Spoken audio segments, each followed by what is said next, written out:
I sued the government because the SEC had done something really bad to small retail investors, and a lifelong Democratic judge agreed with me. I did it all pro bono, and this token XRP was called legal because of my work. I won Lawyer of the Year, Consumer Advocate of the Year, Defender of Freedom Award because I did it for free. And guess what?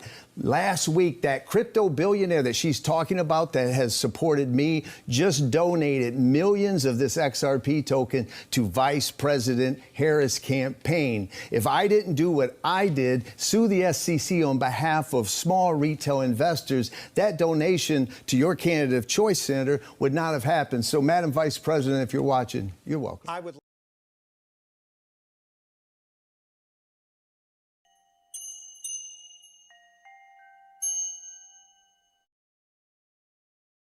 Hey, everybody, it's Eddie from Tokyo. This is your cryptocurrency update from Japan, and John Deaton was a beast, full on charge, never gave Warren a moment to breathe.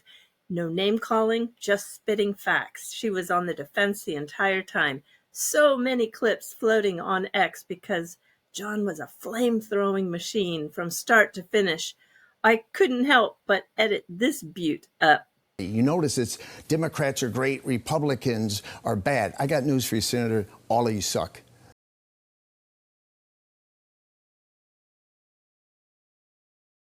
Moving right along, I've got a short clip from Swell. This is Brad and Dan Moorhead from Pantera Capital.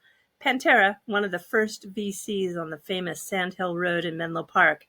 He founded the company in 2003. It's a legend in the Silicon Valley. And the reason why I'm highlighting that, because it ties in with my shout out to Paul Barron when Ripple gave him access to the Swell guest. We need more coverage like this, and I'll explain why. But first, have a listen. This Venn diagram shows a pretty small square between the hope and the hype. Where are we now? Blockchain has so much promise that it is often overhyped, that people think it'll change everything and think it'll do it overnight. It's going to change a lot of things and it's going to take decades. But I think the promise is really coming to fruition. But part of it is just a rising tide of opportunity is floating a lot of boats. We need more channels like Paul's to make good decisions, good solid decisions in this space as a retail investor. Because if you are putting yourself into a vacuum or a hype bubble, just because you want to hear those things to reinforce the decisions you've made, and then you in turn stay married to a token that maybe necessarily you shouldn't stay married to, this is why I think it's important to gravitate towards those channels that give you high quality information.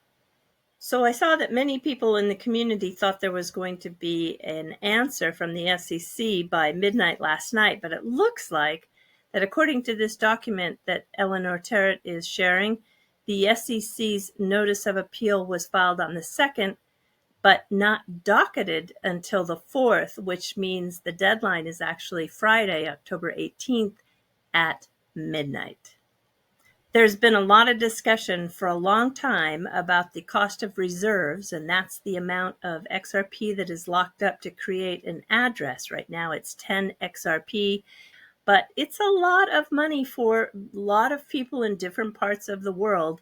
And then you add on to that the other costs that come with trust lines and orders and NFTs. You know, those little costs start to add up, especially since Ottó has gone in and looked at the data of what the average XRP retail holder wallet address average balance is. Oh my gosh, I couldn't believe how low it is. But getting rid of a high reserve, going down to a reserve that most of the world can afford, I think is a very good decision in terms of adoption, because as of September, there were 10,082 users.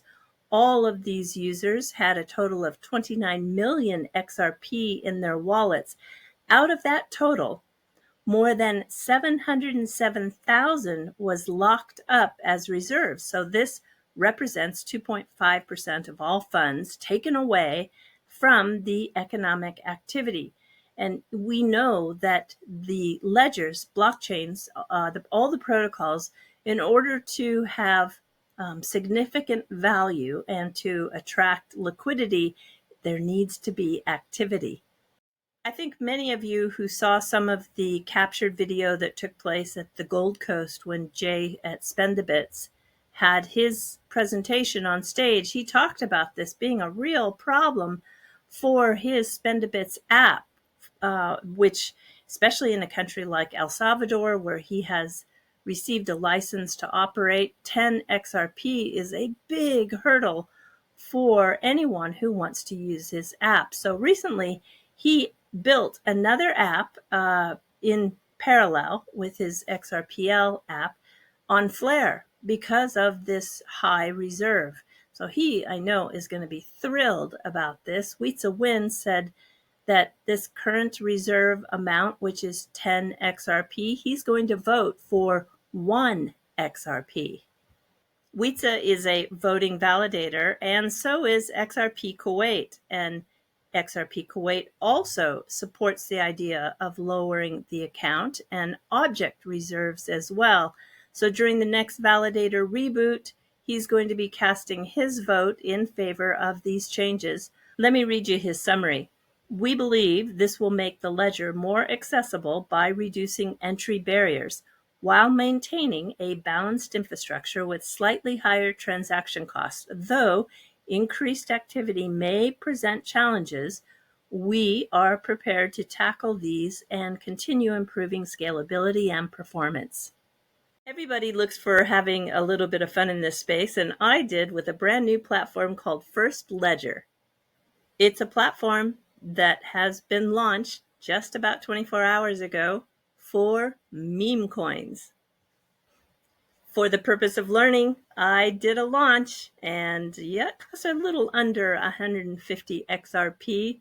I had used Grok to help me make an image and then gave it a name and a ticker. And as soon as I posted it, boy, there went the liquidity. It shot up and then shot down, and now it is dead.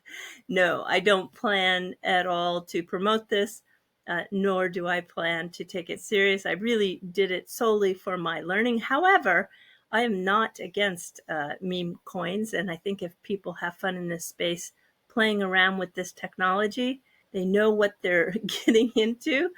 I can't say anything but just have a good time. And from meme coins to something more serious, if you are shopping for a blockchain and don't know where to build, have a look at Flare Networks, the blockchain for data.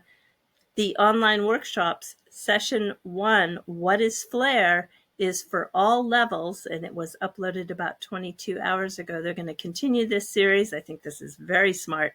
So yeah, if you are shopping for a blockchain, have a look at Flare.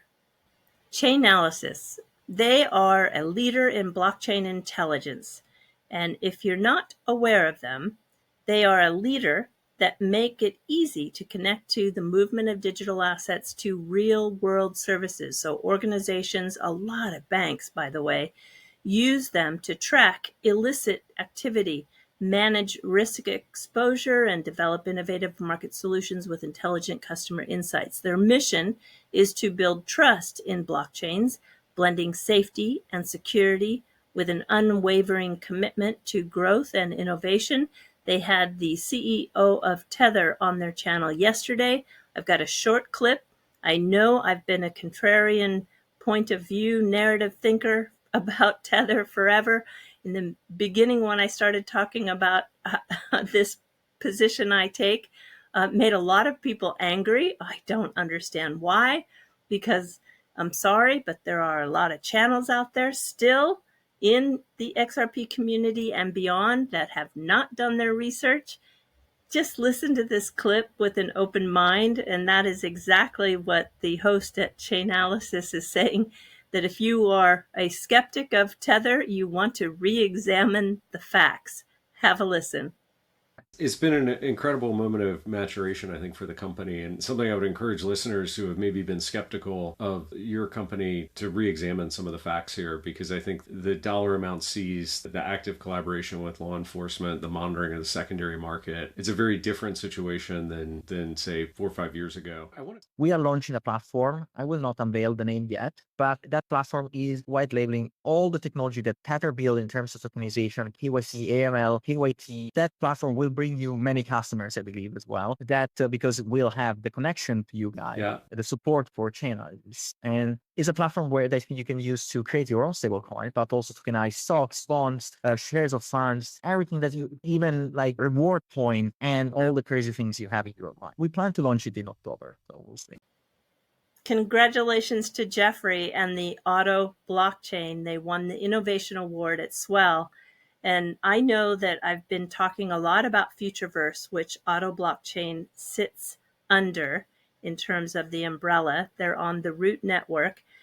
They've received millions from Ripple in funding.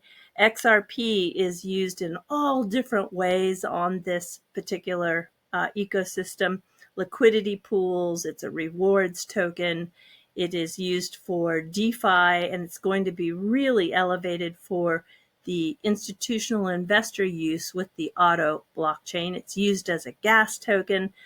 XRP will also be available for the Ripple custody, which they will utilize. So this is the first blockchain in the world to utilize the Ripple custody solution.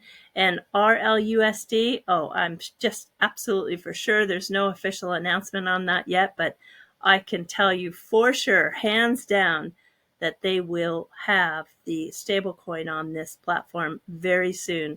I think you should give Futureverse and Ottó a follow. I've made a short clip from when Jeffrey was on the channel, and just, another congratulations and shout out to Jeffrey and his team.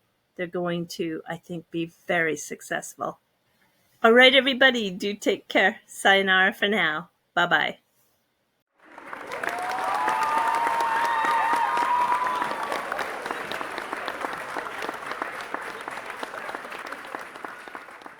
With Ottó, you have a website where you can interact with your wallet. Because it's designed for multi-chain, you're able to bind, say, your XRP or your Cardano or your Ethereum or your Bitcoin wallet to your account. Nice. We will never identify you to any party. And your blockchain addresses or accounts are never part of your identity. The protocol is designed to allow privacy through attestation. When you want to launch a service on Ottó, we have 3 layers of governance.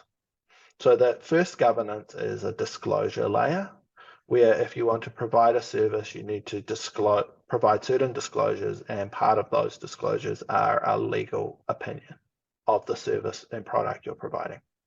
The next layer is a technical disclosure, where there's a independent code audit of your pallet or contract to ensure that it aligns with what the product disclosure says and also what the legal opinion says. So people understand that the code that's being published is actually, legally compliant with what it says it is and does what it says it does. The third layer is a community approval, and that's where the participants of Ottó will receive those disclosures in a preset template, and in that proposal, they get to vote using their Ottó on whether this application can launch or not on the blockchain. That gives another layer of assurance that what's being published is actually aligned with the values of those participating. The Ripple custody solution is basically a piece of hardware and software that applies rules to the way assets enter and assets exit.